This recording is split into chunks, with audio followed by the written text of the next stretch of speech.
Please welcome Dominic NcNamara.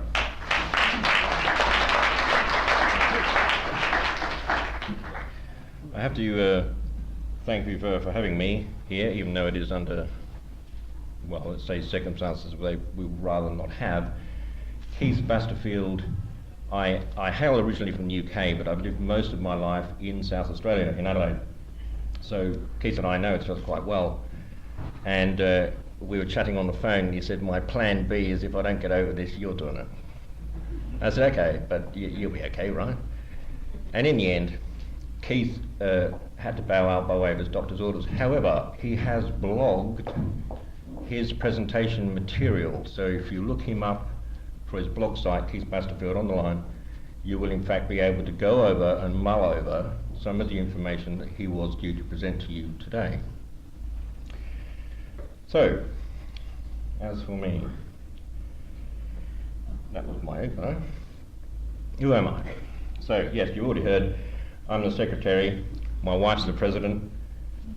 Basically, I type faster than she can, and we don't have glass ceilings. I'm an electronics engineer. Essentially, you would say that rather like the sort of high-neck approach, and I think that's a kind of a syndrome. Mr. Chalker showed you a photograph of Mr. Turner. He was asked to, you'll recall, was asked to look at these things, and he came back with the answer that they didn't expect him to. That kind of thing. So I was written up on report cards as a scientific inquiring mind, which pleased my mother greatly, and my teachers thought it was great. Except I started asking them questions for which there were no really easy answers, and things sort of went downhill from there. I was becoming a fan of the Alan Landsberg regime. I don't know if Chase recognises that name, but no people will. He was behind such things as the In Search Of series. Does anybody remember that?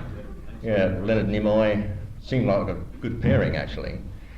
And I don't know if I was hallucinating or not, but I could almost hear him say between the lines, Dom, you idiot, not everything is going to be in the school library. And sure enough, it wasn't. So, you may recognise this.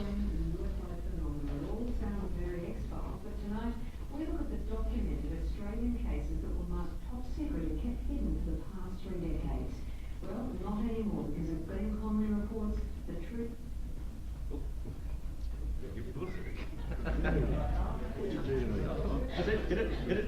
Awesome. Circular. It was dark, some charcoal grey, and it showed up on the radar screen. Think of a good look. Those sorts of encounters that have happened, but they just get sort of brushed away. It's the greatest mystery in science. Are we alone? Aside from watching the X-Files, most of us give little thought to aliens, extraterrestrials, or close encounters. But now, for the first time, the accounts of many who do believe there's someone or something else out there can be made public. They're restricted, classified, or secret. I notice a very bright light closing fast from 1 o'clock. Dominic is a mild-mannered electrical engineer. He's also head of the Australian UFO Research Centre and has devoted several years to unlocking hundreds of restricted files from the government's top-secret National Archive, detailing UFO sightings from everyone from outback drunks to the military's top brass. If their own personnel saw something, and then your military-based personnel watching the radar saw the same thing, it's very hard to question their credibility. Sometimes it is what we're looking at, and another object. Flies into the airspace, nobody knows where it came from, they pick it up and track it. It does phenomenal speeds and right angle turns. It's an amazing place. Apart from the incredible isolation, Woomera, a government-owned restricted military region, and until recently home to detainees seeking asylum in Australia, is flat, dry, and a bit dull. It's where our Department of Defence has tested aircraft, weaponry, and rockets for decades. But as they watched the skies, they saw a lot more than their own planes. Now, declassified and found, their secrets are revealed. Like the night the Air Force tested a plane called the Canberra. This object descended, came across the flight path of the Canberra, literally waiting for it, matched its speed, tracked with it, what would it be, supposedly, and then when it departed the range, it did so over a time section on the radar over 10 seconds between 2 points at 3,600 miles an hour in around the early 1950s. Now, that's possible. Why are the documents on UFOs secret, classified, or deemed matter for national security? Well, you have to remember, of course, that 50 years ago the Cold War was pretty much raging. Dominic McNamara says there's little doubt many of the 1,800 files were deliberately hidden or made difficult to find. Precisely what you can read into that is as much up for debate as the contents of the files themselves. Well, let's put it this way, the old poster that used to say, I want to believe down at the bottom, I changed it to say, I already believe it, and now I just want to hear about it. Okay, that was done back in 2005. That was only 10 years ago. I've grown out a little bit since then. But essentially, what happened was we were talking about the press. We were talking about the fact that a lot of the breakfast radio shows that I was doing little bits and pieces on, they would ask you to go on air and tell them all the stuff that you were finding out, because it broke in the newspapers first, then that thing happened. And of course, they would listen intently and then crack the one-line joke at the end, which was fine, because I used to laugh my head off with some of them too, they're pretty good. But in more recent times, some of the television coverage has slipped from doing that very thing and started to take just a natural, if not inquisitive interest, and not do so much of the tongue-in-cheek stuff. In fact, a reporter phoned me up and said, what are you doing at the moment? What's your report lists and so on? What sort of report do you get these days? And Keith and I had discussed this, and I said, the next time somebody does that, I'm going to tell them what I'm actually doing. And I mentioned the words UFO files, the government files, the classified files, etc., and said, but do you still want to know how many reports we got this year? And it went quiet. And then she said, now stuff that, tell me about all these government things. So it raised the public interest enough for something that we really wanted, which was to try and personify paper. Getting a bit too close. Basically, I can dig out as many of these things as we want, stick them in front of people, and you still read an account by an individual. Not that it should be belittled, because that's the most important process. Part of the reason we can actually dig anything out is because somebody did that in the first place. What I wanted was to now use the press to get a different coverage. So of course, what happened, each state phoned up and said, give me some of the files you found from our state. And I was somewhat selective. Enough data that it couldn't be denied. That this was not a belief system, this was a reality. But I also sneaked it in that there might actually be people that the press could find, even though they were 30, 40, 50 years old. And it was a faint hope, but you know, I can try. They have resources. They can find somebody if they really wanted to, with or without their permission, and that's exactly what happened. So in Queensland, instead of a syndicated article that had another photograph of yours truly and that kind of a blur, good though it might be, this indulgent reporter found the witness that was mentioned in the file, found their family, put them back together on the place where they saw this encounter, and uncovered something that Bill, who's the first person I know to see these files, and us, through dredging through everything we could find, 20 years later, using the Archival Act, that the provost marshals and the people who deemed it their responsibility to take your report were not doing a really good job. We could envisage this, but this actual witness, the first thing he said in the newspaper article is, I've never seen a more disinterested person on taking an official account on something. So we managed to achieve in a week, through a reporter, finding a witness that I would probably take 6 months to find out if he was even still alive. So yes, the press can be bad, but we can be selective about how we use them. Up there, what I was going to do was write up a page that says, we have for a long time lived in a world in which you can be made to believe anything. So if people are talking about how dodgy photographs of Lee Harvey Oswald were all that time ago, for a long time people can sort of disinform, misinform. We've got a lot of hurdles to get over, and the more modern world that we've become, Denise Blasek was talking to me yesterday, and she said CGI, or computer graphics, kind of like today's swamp gas, as an equality, as a reason for people to shun things simply because you can show them even video evidence. And it's a truth that we have to be careful of. Then you get the source, okay, where you actually go out and speak to the person in the place where it happened. I used the press to get a reporter to go and do that for me because there's no way I was even going to find them. But when I have someone who approaches me, and the only reason they approached me was because of that first article you saw, I hoped that I would get some of the witnesses that people had described must exist for events that happened in this country. So more than just one subscriber, so to speak. And most of them, they come out with the same comments. I know what I saw, it happened to me, don't tell me what I saw, I know what I saw. And of course, there's always more than we currently know, but we have to be careful of knowledge in so much as it can be a fiscal thing. For some people, it has been carefully laid lies that have been issued publicly to try and avoid some panic or calamity. That there are these old adages that the more lies get told, the fewer people get killed and so on, which would have been great, except it seems to be the other way around now. Now, this is an event that happened, and this is a mother trying to tell her son to see if he'll believe her.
Let me tell, can you actually hear that? Because I can't get your speakers. You can hear it, but it's a bit down. Yeah.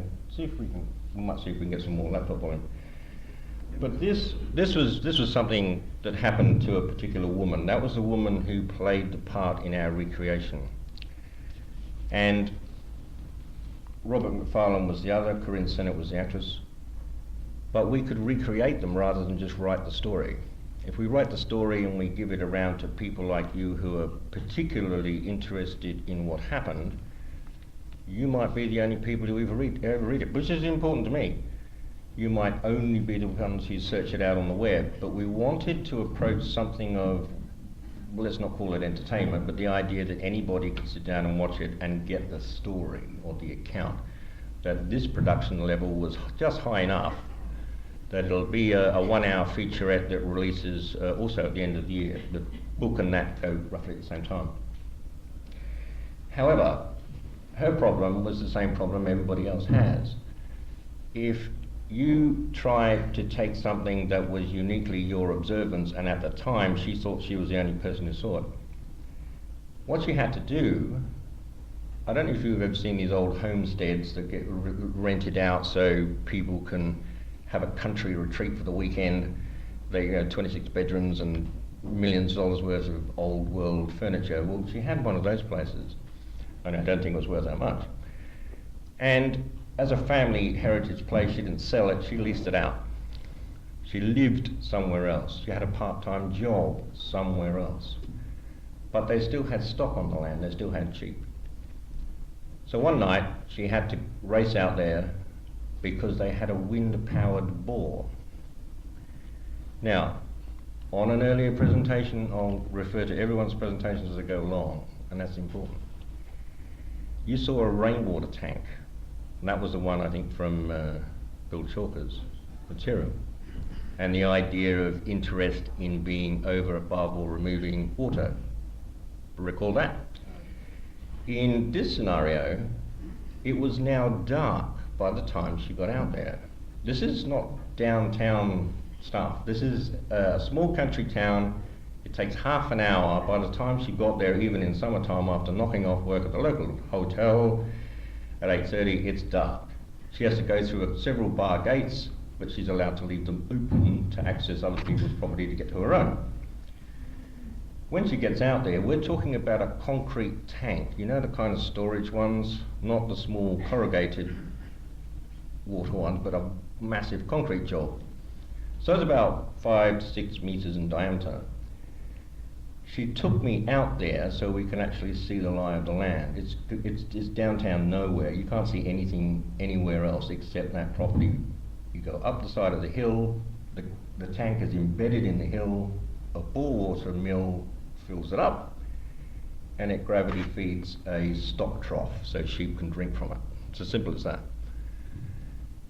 So of course, even at my stature, but especially hers, she's going to walk round to the top side where it's embedded in the hill, shining a torch in, because she was worried that the wind power had dropped off over the last couple of days in early summer. She expected to see it about half full. She got out there, put a torch in, and found that it was almost down to the bottom. A few seconds later, there were 4 more lights in the bottom of the tank. And at first, she thought there was something in the tank. And then it occurred to her that it's not. It was a reflection of something that was directly above her head. But in the dark, she hadn't noticed anything walking up towards it, not at all. So she looked in amazement, and at that moment, the very large circular ring burst out so bright that she couldn't look at it. You know, when you sort of go out into the daylight and you have to squint. And that's what she was remarking about. She could feel it burning. She was covering up. She could feel the light actually burning through her skin, so she legged it. And as she sped away, the last thing she saw was the object moving away from her, which made her feel good, and she was driving the other way. That scene is what took place next. And the importance of it is that robotically, you would count the people you know that you would believe who told you this thing. When your accounts occur, what we discover from witness information in our investigations is this is the kind of thing that polarizes friendships. Some people hardly see each other anymore because one person doesn't want to talk about it and the other one does. Members of a family can have even more difficulty, not less, sometimes, in believing straight out what you're told. Typically, they'll say, what have you been drinking at the hotel? You ain't supposed to work there. This kind of thing. So that conversation was transferred to us, but I don't think you'll ever get to read in a print, in a roundup. You might miss it. But as an AV, a lot of people might watch it besides yourself. When you search the net, and you put in the word belief, which we've just been talking about, that's the best description I could find. Do you know what the others say? His belief in UFOs. his belief in ghosts, his belief in afterlife, his most of the time, not hers. They use all these examples to explain the meaning of the word belief, which is reasonable and it is technical, but that's the best description. That if this woman saw this, as far as she's concerned, you can't tell her anything else. She has total confidence in the actual truth of what she saw and what happened. That it was an existence of something that will not immediately suffer rigorous proof, as Cheryl has pointed out, as Bill's pointed out. There is indeed a scientific method. It's like people who follow a creationist ideology. The ancient astronaut theory doesn't necessarily have to step all over its toes. In fact, they could even embrace each other. It's the idea of intervention. So here, you have belief factors which you do or do not break down. Some people never talk to you again, other people are a little more accepting, others know you would never lie to them about such a thing, but it can't be true, can it? You see here, private research groups are accused of all these different things. Certainly they don't have data of many meaningful use, and that these groups often involve or employ such variables as to make anything they ever do illegible as a scientific document. In other words, what they're saying is it's not good enough. Last but not least, your theoretical work and even the witness testimonies are not accompanied by hard evidence, no matter what it was that you're trying to talk about. As many people who have presented here today have pointed out to you, we have a difficulty with the ordinary scientific method. Yes, we really do have to make up a different set.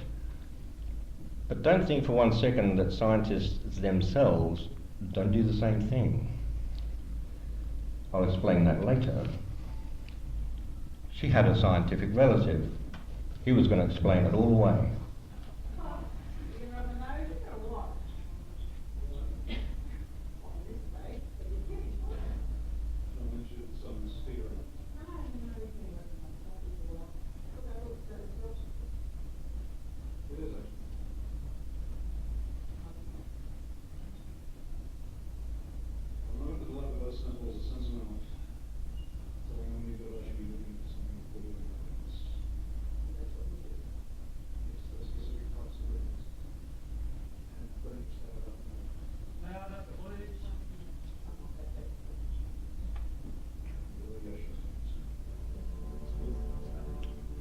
What about your left?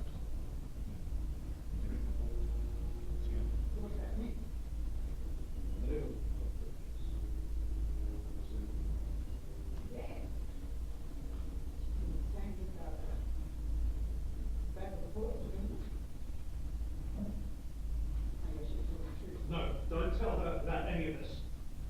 You understand? And never relate these details to anybody, not once in a while. Don't mention my name in connection with any of this. Are you listening to me? All right, okay. It's going to you.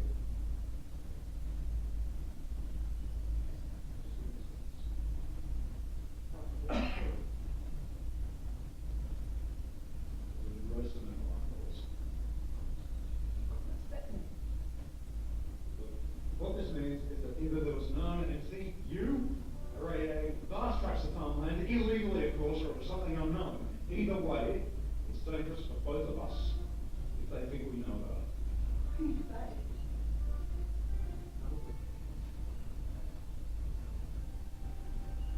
So what are you going to do with the sample only? As soon as I'm doing this, go ahead.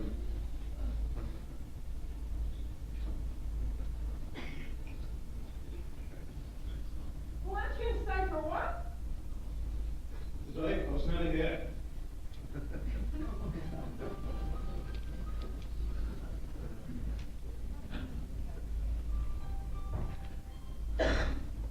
Yes, I apologise about some of the line level, because some of them get loud. It automatically sort of defaults to a bit too quiet to start with, but you can pick up what's going on there. When this item that she saw was over this tank, she runs down the hill, it moves the other way, it came in close contact with the ground. What I didn't tell you is that it left a trace ring. the frustrating thing about it is that Keith's been around for donkey's years, which you won't like me for, and I was with that Aura group at that time, and it was kind of on the verge of leaving there and moving to Sydney.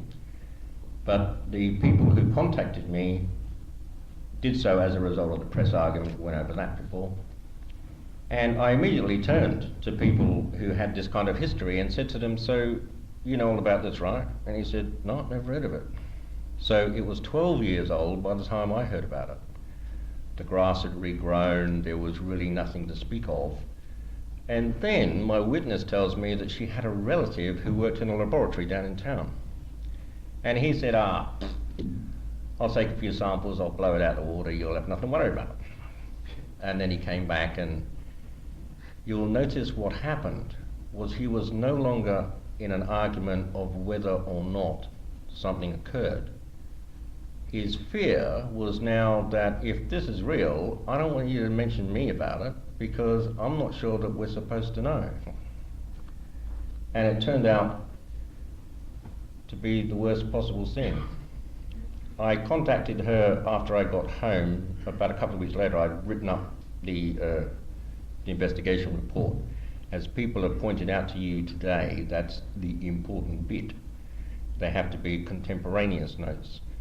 You have to put it down as quickly as you possibly could, but also that I should follow up and say, okay, am I going to hear something slightly different? And I put it to her, okay, I understand that your relative, you know, you need to keep their anonymity, the job practice, all the rest of it. But I mean, tell him to give him my phone number. Maybe he's changed his mind after all these years. He might want to talk to me. What she was doing was keeping her promise not to reveal who he was. And with that she said, but you can't. And I said, well, why not? Why not now? She said, because he's dead. And I said, well, that's a true or reasonably true reflection of ages, by the way. I said, but he wasn't that old. She said, no. She didn't elucidate on over that. She didn't expand anything. She just hung up. Now, I have this little thing around my neck that says I want to believe, but when I go back to my Adelaide University, Anthropology 101 tells me that if I have a non-rigorously suffering-proof something or other, it's a belief system. And I don't know about you guys, and I'm quite sure that woman would think differently. And of the experiences that I've had, it's not a belief system, these are real events. What are you talking about? So I guess I don't want to be known as a believer, you know, you get that kind of thing. And there's this, we know what we can afford to know. Well, there's a scenario you just saw where it wasn't a fiscal problem. And people weren't just worried about their careers, they were worried about just how fast things could get. Oh, here we go. There's that book that you heard about that comes out at the end of the year. Essentially, it's the ideology, or it's written from the tone, that it's possible that you might think that people accuse you of being information terrorists for sitting in groups like this and daring to talk about stuff that happens that never sees the official light of day. And I guess it is possible for you to even refer to the fact that in some countries people do get picked up at dawn for doing stuff like that. They call it sedition. So as an argument imbalance of like a prosecution counsel and a defence, I decided if I had to defend what I was doing on a rationale basis, what casework would I use and what would the argument be? And some of the things that I've told you today, we get an hour, that's a whole book. So some of the things that only our accounts, I believe, are the only written accounts that I know of, other than if we publish them anywhere, will be in that book. And that's why I took on that kind of approach. Now, I might come back to that. Scientific method of verification. You heard from various people today, especially just recently from Cheryl. This is difficult, if not nigh on impossible, to utilise in works that we do. In fact, is it still working? Yes. We can do these bits really well. And just, I'll go through it, but of course, having predictions and experimentations is so difficult. In fact, even in, I believe in psychic ability without a doubt. But I also don't know how you go through that cycle to try and prove it. But it's perhaps, I'm not saying it's easy, but it's perhaps more approachable. But all of you people that investigate strange goings on, UFO phenomenon, and record what the witness source tells you, carry out the most important part. If their observances and your own and your recordings were not made, this would not happen today. There wouldn't be anything to go on. And one of the major things in premise of argument, in argument and critical thinking, is that your premise of argument is the weight of numbers. Not just in a given year, as that reporter wanted to know, because there were no political love scandals going on, so she phoned me up instead. Not just in a decade or in your generation, but through centuries where there isn't anything man-made flying around there. People have been reporting the same things, but someone, having observed it, bothered to record it. So, this raises a strange question. And I think just about every presenter so far today has touched on the same sorts of things. If in my defensive argument, in my trial, I say, okay, if I'm doing such a crap job, if my data analytics, I knew I'd have trouble with that word, are not up to a particular academic benchmark, fine. You produce your people, not a biologist in a lab, I don't want a lab technician, I want to see how you guys investigate the same things. And of course, they field no experts, they field no witnesses, they've got the judicial door open to nail me to the cross and they've fooled no one. Because they say officially they don't exist. Excuse me. Now, do you believe that? Or do you believe that it's just simply easier to say, no, it doesn't exist, you guys are doing it, you've got to do a really good job, but we don't talk to you about it, and then if you come up with something strange, weird and wondrous, we might use that as a cue to cover your work. Mr. Chalker, earlier today, determined something that a lot of astrophysicists, I reckon, do. They say, okay, I'm a theoretical physics goon, but I tell you what, we've come to a fork in the road in our research and we don't know where to spend the huge, vast sums of money which nobody knows we're spending. Let's take a cue from these guys who are witnesses to the kinds of power and innovation in technology that we'd love to have. So if they can clue me into how to alter my research, maybe it's a better argument. Maybe I'll get more black project funds if I say, yes, but this is what people are actually seeing. So if others are paying attention, who and where are they? No one, however, wants to be gullible. If you ask the guy at the platform at the bus station or whatever, you know, what time's the next one come through, they always say, oh, 15 minutes. But you'll believe them, even though you have no idea who they are. At the same scenario, I once bumped into somebody who noticed. I asked him when the next train was. He told me. I have no reason to disbelieve him. He notices that I drag out a file folder from a copy of, and I'm reading this stuff, and I don't have the badge on, but I've got paraphernalia that speaks of what I'm doing. And I even saw him look around first before he said, are you from one of those things? I mean, he didn't even really have a word. He couldn't quite bring himself to say it. I said, what do you mean? And he explained himself, yeah, sure. And it was hot on the trail of all that appearing in the paper, on the telly and so on. He said, I sort of recognise you. And after he was certain that nobody else was listening, he shuffles over a bit closer, leans in and says, well, actually, there was this one time. So I get to write down a report from somebody I didn't approach. He didn't call me. I've got no idea who he is. He said, oh, just call me, and he gave me his Christian name. And I copied down the report. Do I believe it? Do I even care? Remember, in the circle, the first bit was just to take down the observance as he told me. I can worry about the rest later.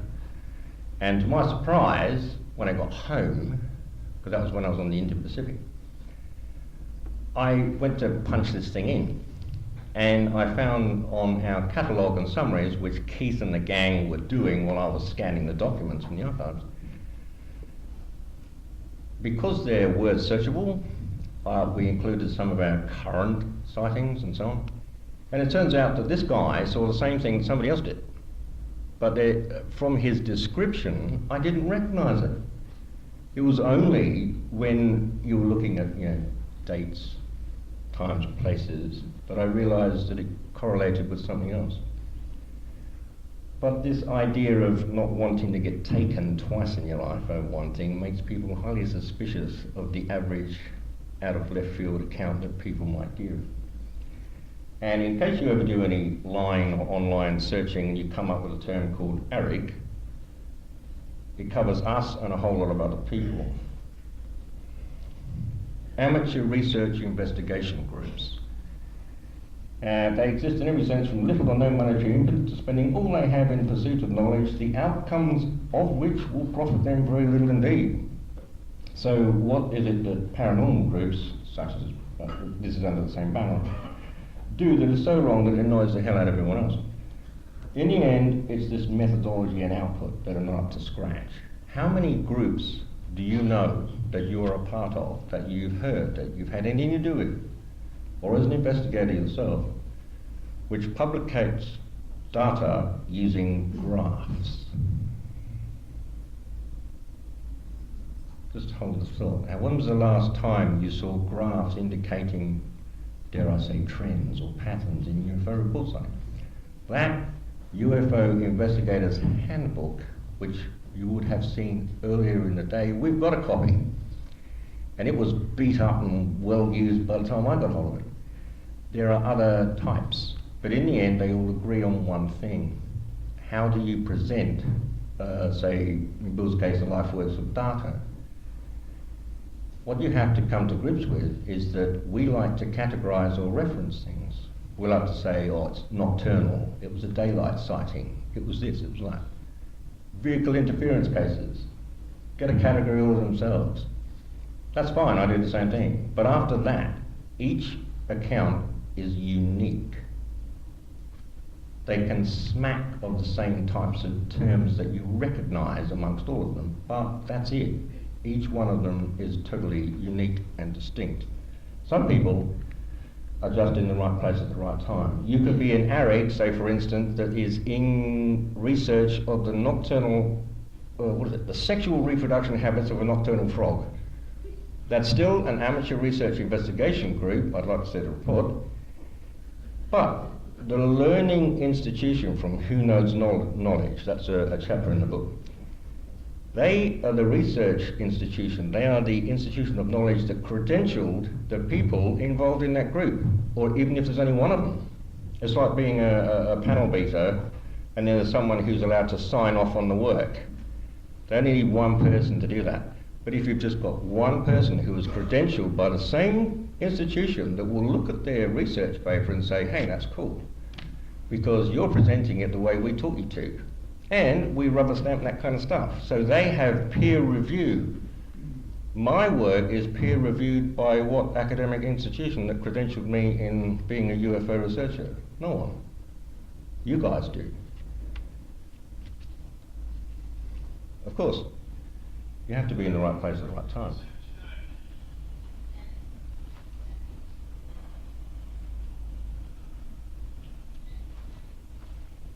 This is a family back in 1963. The reports came out in the newspaper, they came out in the radio station they contacted all the time, and there's a place just north of the border into Queensland, and at that crossing they decided to camp. Try to get more volume.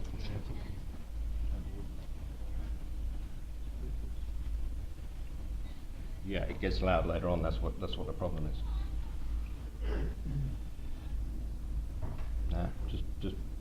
just hit play. We'll get through it. I'll talk them through. Ah, you're going to try. Ah, there we go. Just raise it up. Yeah, I know. I better that you do that. We haven't got to that one yet, so here we go. Yeah.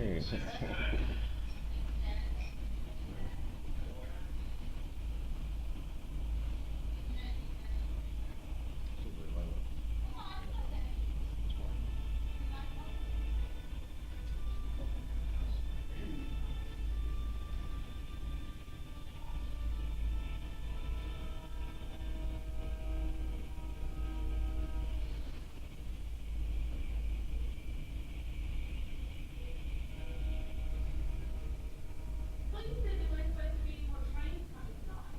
How are we all supposed to sleep? Well, it won't be according to the locals in town. Last train's at 7:30 if they're open, freight train.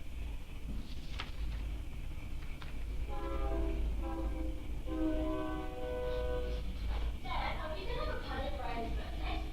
Well, we're out in the middle of nowhere, but we've always made a fuss and no goodness.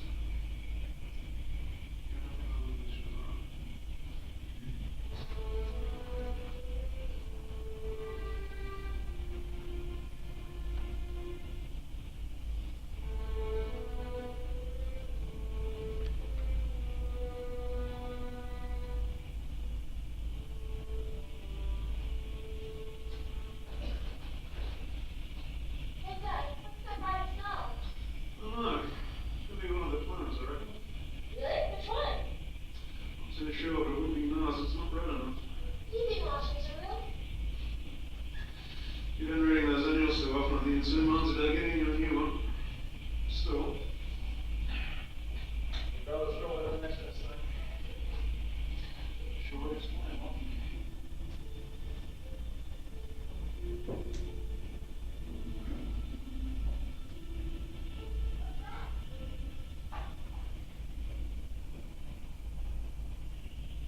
Mike, under a set of weapons, trains up at 7:30.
What it did, where it went? There's something wrong with the trees. What? The tree tops were wilted. Yeah. Yeah, you're right. Isn't that where that thing went last time? That's what I was talking about. Right, I'll get out there and take a look. Don't be ridiculous. You break the branch along before you get that far. Don't I get the other side up there? No, you won't. And for what? So you can be sure you're not losing your mind? Of course Rather not. than use one of your kids instead. I'm just hitting the second bridge. You better know what you're doing. Don't I always? Brian, get out of here. Come on, listen to what your father says. Yeah, well, come on, we'll be okay.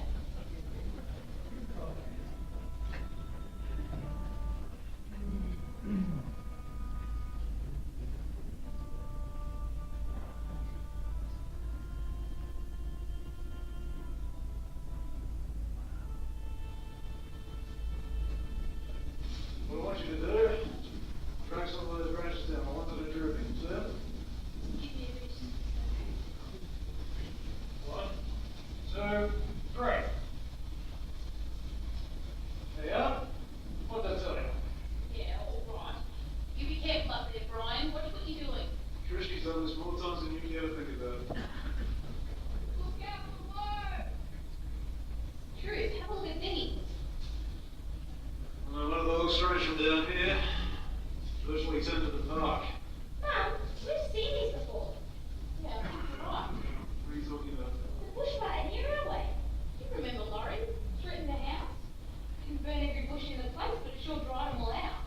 Yeah, we didn't have bushfire last night. It's not like one over the seen before. Dad, you saw the thing too. There's nothing for you to worry about.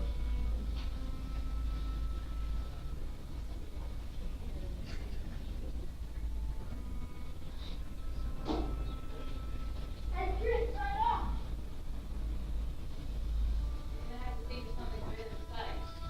Well, got any suggestions or wait for dinner?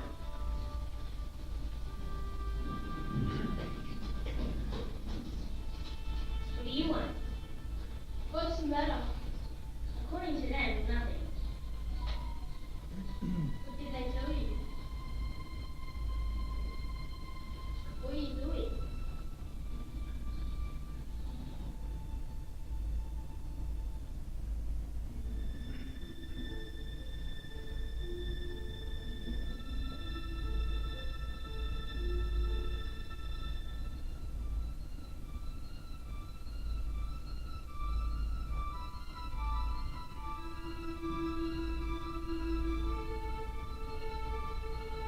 What's wrong with the phone?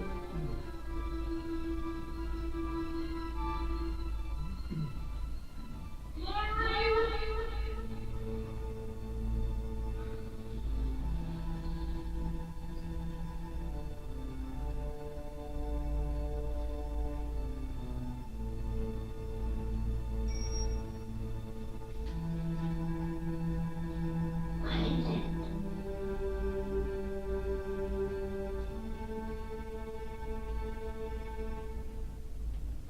What is it?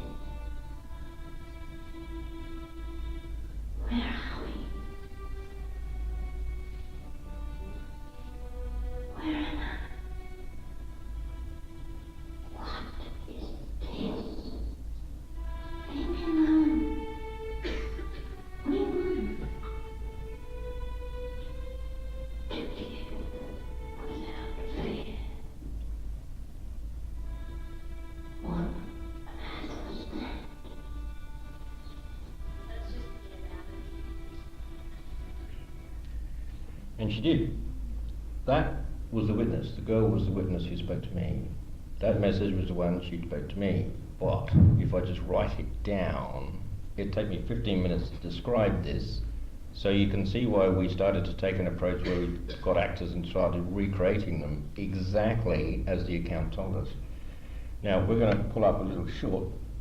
However, some of the other witnesses that came out of that press coverage, which happened after we got fed up with how the press was handling us, were from people from that centre, that Woomera centre, which is why they concentrated that article out there. It was more sensationalist, I suppose. However, I hoped that all the stories I heard about from the archival information that we were digging out might actually have a person behind one of them. And we got this witness who is in a position to have been using that object to follow the sky because they were tracking test missiles. So you often hear this, oh yeah, this really weird thing happened when we were starting to launch things. Then outwardly people, if they're there, are taking more notice. And of course, they're in the perfect position. If it was ever going to happen, they're going to catch it on camera. And she did. And of course, getting a strange visit from a couple of guys in suits a couple of days afterwards to remind her that she's not supposed to talk about secret test trials. She said, well, of course not. We're not supposed to talk about that. So why would two people who did not introduce themselves bring back the canister from Adelaide up to Woomera, put it on in front of her and say, is this the one you took? Both of these people are looking through instruments. Okay, that's my witness. She was 72 at the time I spoke to her. That's her good friend, whom she no longer speaks with. At the time, this is on the Woomera rocket range. That is a kinesiodolite. They're looking through these instruments to parallel the main one. This will be for azimuth, this will be for altitude. There would be 3 or 4 of them posted around during a test, and during the test an object that nobody knew about moved into the field of view, tracked their missile and then took off. Her fiance worked in radar, and they said, we saw it too, well, what is it? I've got no idea. Well, how did it incur in our airspace? Don't know. So they have a radar track, as many witnesses as were there filming, and yet the only person I could get after all that time was 72 at the time, not shrinking by any means, or any stretch of the imagination. And her mail was being censored. Now, not everyone needs to know what happened, and not everyone knows that anything happened at all. Not everyone wants to be regressed. At Aura we had a participant who was, shall we say, a good friend of mine, part of the disclosure project, dig through all the rest of it. We started having public meetings, and she'd introduce this, that and the other. And one day she got up on the stage and said, I'd like to tell you something that happened to me. And we just looked at each other and she said, what happened to her? And we'd known her for years. And we had no idea that she had a personal case of what was called missing time. I take it you're aware of these scenarios of missing time, or why they're even called that. And what I will do, because this is a longer presentation, I've cut back.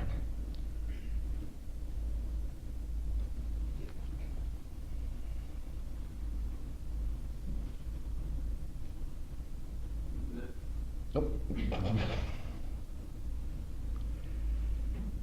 Because of the nature of missing time scenarios, people are always wondering whether or not it's simply a case of people being mistaken. Are you sure you weren't taking too many no-dose tablets? Are you sure of this, that and the other? Trust you to be the law-abiding citizen. It's nearly midnight on one of the quietest roads in the state. Everyone I know involved on here but you.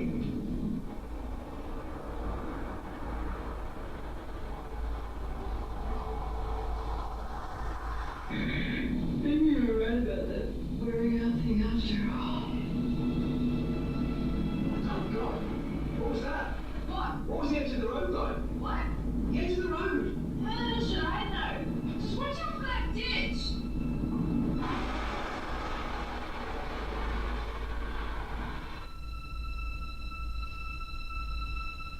What the hell?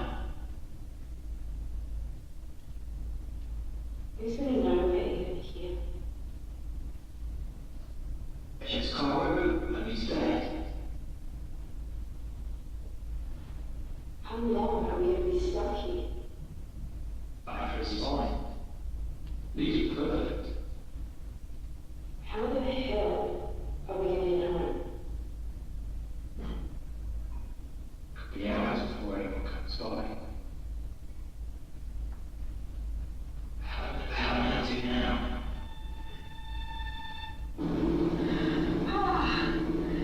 Thank God for that. I thought we were round truly done for. You know the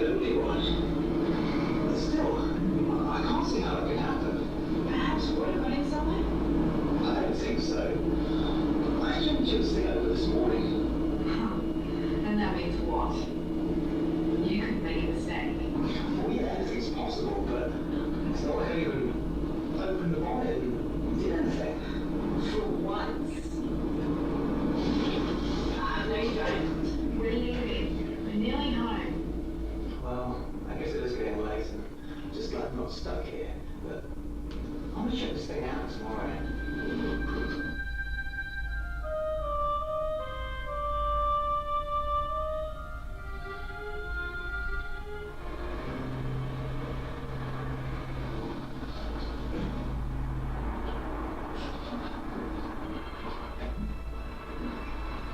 Well, at least we got home in one piece.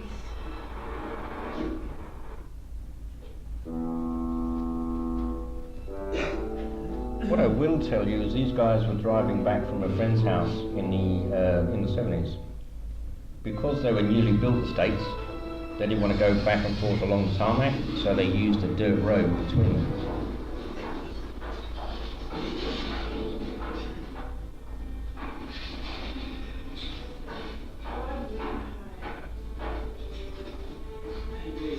Maybe, but as of right now, I've got a date with a certain auto electrician. I can't wait to hear what he's going to say about this one. Can you stop being so nice? Oh, at least the cat right now we were in the beginning. Usual for that. Even at this hour. Yeah. Speaking of which, I did out early this morning, so looking forward to the lane. This rate will be in bed by...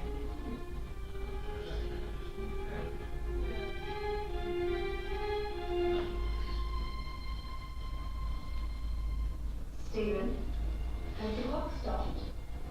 Obviously, car wasn't the only thing that stopped today.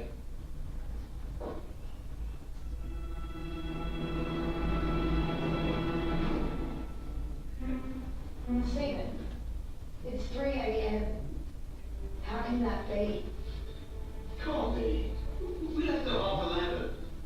It can't be.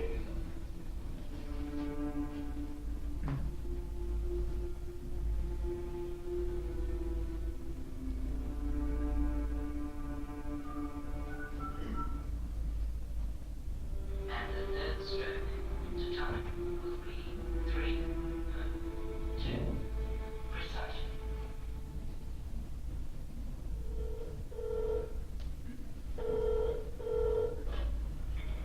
Hey Dad, it's me. Yeah, I know, I got that. Look, I just wanted to ask you a quick question. We lived at Red House about 11:30 last night, didn't we?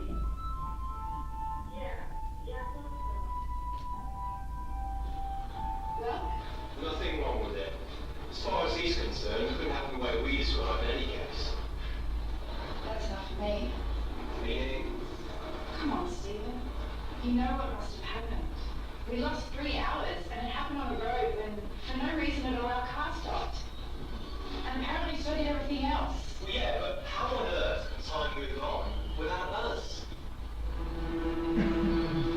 Come on, let's go home. It's a long way.